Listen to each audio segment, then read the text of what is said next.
Masak ikan kuah putih. Halo bun, udah lama banget ya aku nggak posting video masak-masak. Oke deh, kali ini kita masak-masak lagi ya. Nah, ini bahan-bahan yang udah aku keluarin dari kulkas buat menu masakan aku hari ini. Ada ikan, terus ini juga yang di baskom, segala perintilan buat masak hari ini. Kalian jangan salpok sama yang ijo-ijo ya.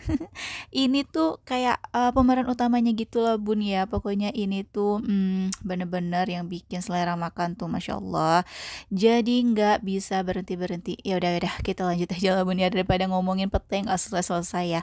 Nah seperti biasa untuk ikan tuh aku selalu ya pasti bakal aku marinasi dulu sebelum aku goreng. Kali ini aku pakai bumbu racik buat marinasi ikan, ayam ataupun tempe. Ini selesai dimarinasi, diamkan sebentar, terus ya udah karena minyaknya udah selesai aku panaskan, ya udah langsung aja deh kita biarkan ikannya nyemplung di minyak yang panas, terus diamin aja sampai dianya matang. Udah kayak gitu aja, pokoknya nggak usah kalian pedulikan ya. Karena ikannya juga bakalan matang dengan sendirinya. Oh ya, ini singkat cerita, aku udah ngediamin ikannya beberapa menit tadi ya. Jadi ikannya udah matang dan siap diangkat. Ya wes, kita angkat dulu ikannya dan tiriskan dan lanjut aku goreng lagi ikan yang masih tersisa tadi, kan 6 ekor ya, pas lah buat di rumah. Oke bun, sambil nunggu ikannya matang aku lanjut mau siapin ini sayur kol. Nah kalau mau bikin gulai kuah putih gitu, mau ikan, mau ayam, mau pakai telur ayam, telur bebek, emang paling enak temennya itu sayur kol bun. Kentang juga enak sih, tapi menurut aku lebih enak tuh pakai sayur kol. Kayaknya kebiasaan di rumahku tuh kalau bikin ya emang pakai sayur kol bun, emang lebih enak banget. Pokoknya kalian wajib coba sih resep yang satu ini ya. Oke, sayur kolnya udah selesai aku iris-iris, aku pindahin dulu ke saringan karena aku mau cuci. By the way bun, di rumah aku tuh cuma sendiri soalnya emak sama bapak tuh lagi pacaran di sawah. Jadi di rumah emang aku ngerjainnya itu sendiri semuanya bun, nyuci, pokoknya bersih-bersih, masak sendiri semuanya bun. Saya kasihan banget ya yang tinggal sendirian. Ya udah bonsai, ini sayur kolnya udah selesai aku cuci. Apalagi ya, oh iya bun, pete. Nah petenya nggak boleh ketinggalan bun, aku mau siapin petenya dulu. Jadi ini mau aku belah dua aja, fungsinya itu supaya kita tahu ini petenya bersih terus bagus dan nggak ada ulet bagian dalamnya bun. Karena sering banget ya kalau pete nggak dibelah dua tuh kita pas makan tuh malah ketemu ulet. No, kayak gini bun, ada uletnya kan di bagian dalamnya, jadinya kan kita makan tuh kayak gimana gitu bun ya, kayak makan ulet kan kita jadinya bun ya. Jadi lebih enak sih kalau dibelah dua kayak gini, kita tahu petenya itu bagus. Nah kayak gini nih bun, contohnya tuh banyak banget uletnya, satu pintu, dua pintu, tiga pintu, dan pintu seterusnya itu banyak uletnya. Jadi sebel aku bun, mana petenya lumayan montok gitu tapi penuh ulet jadinya. Ya udahlah ya. Nah segini aja dapat petenya bun, tapi ini udah banyak sih ya untuk menu hari ini. Ya wes, lanjut untuk bumbunya. Aku udah beli bumbu halus di balai kemarin. Terus ini bawang merah, bawang putih aku iris aja. Sebenarnya lebih bagus sih kalau diulek juga ya bun, cuman kayaknya nanggung banget aku harus ngeblend bawang doang, jadinya aku iris aja. Untuk bumbu halusnya ini cuman pakai lengkuas sama jahe aja bun, nggak pakai kunyit karena kita bikin gulai kuah putih. Nggak pakai cabai ya alasannya juga sama, karena bikin gulai kuah putih. Oke, lanjut lagi, kayak ngegas banget aku dari tadi ya bun. Ini kita lanjut panasin minyak sisa ngegoreng ikan, terus aku masukin bawang merah, bawang putih, goreng sebentar sampai layu. Abis itu masukin bumbu halusnya, jahe sama lengkuas tadi, gosreng-gosreng lagi sampai wanginya kecium sama hidung tetangga. Abis itu jangan lupakan bumbu cemplung, ini ada daun salam, daun jeruk, daun kunyit, dan juga satu batang serai yang udah digeprek. Gosreng-gosreng lagi bonsai sampai wangi lagi, pokoknya sampai tetangga tuh penasaran banget sama menu masakan kita. Biar ngiler mereka bonsai. Ya udah bun, ini udah selesai aku gosreng-gosreng, aku siram pakai air biasa aja dulu karena aku tuh mau pakai santan instan. Soalnya kelapa tuh mahal banget di kampungku bonsai, sumpah.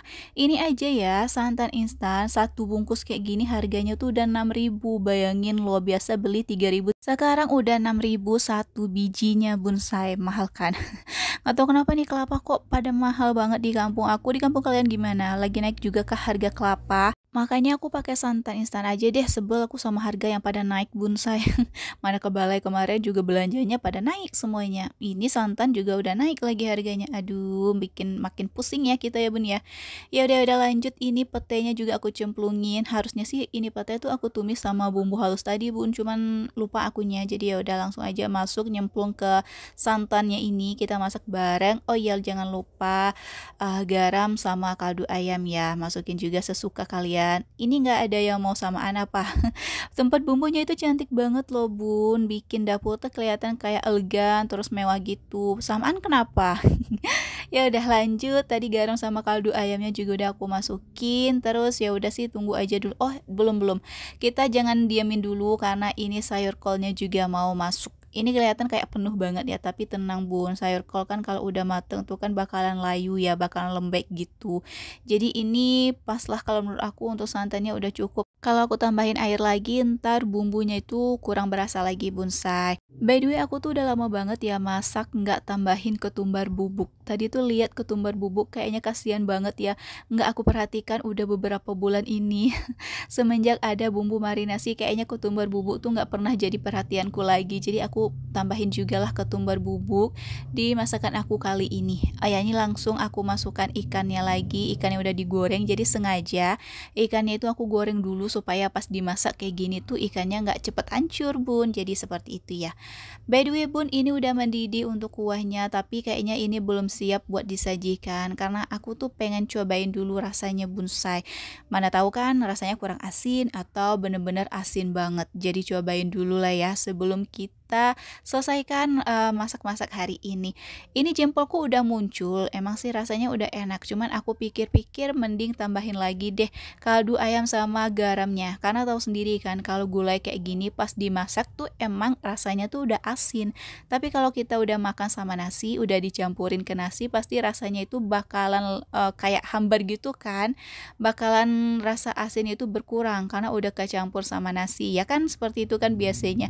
Jadi aku tambahin supaya nanti pas makan rasanya itu pas waktu dimakan bareng sama nasi. Oke, terakhir kita cobain lagi bener-bener udah enak ataukah belum. Jadi ini sebelum dimatikan kompornya kita cobain lagi. Yes, udah muncul lagi bun jempolku yang mungil ini. Ya udah bonsai, ini artinya udah siap menu masakan aku hari ini. Nggak ada cabai, nggak ada persambalan karena ini udah nampol banget. Ya udah bonsai, ini dia menu masakan aku hari ini, gulai ikan putih atau gulai ikan kuah putih, pokoknya kayak gitulah. Ini pete bener-bener nggak sopan banget ya, haruskah numpuk di satu tempat kayak gini. Ya udah bonsai, sekian dulu ya untuk resep masakan aku hari ini. Thanks udah nonton dan semoga sehat selalu. Bye bye.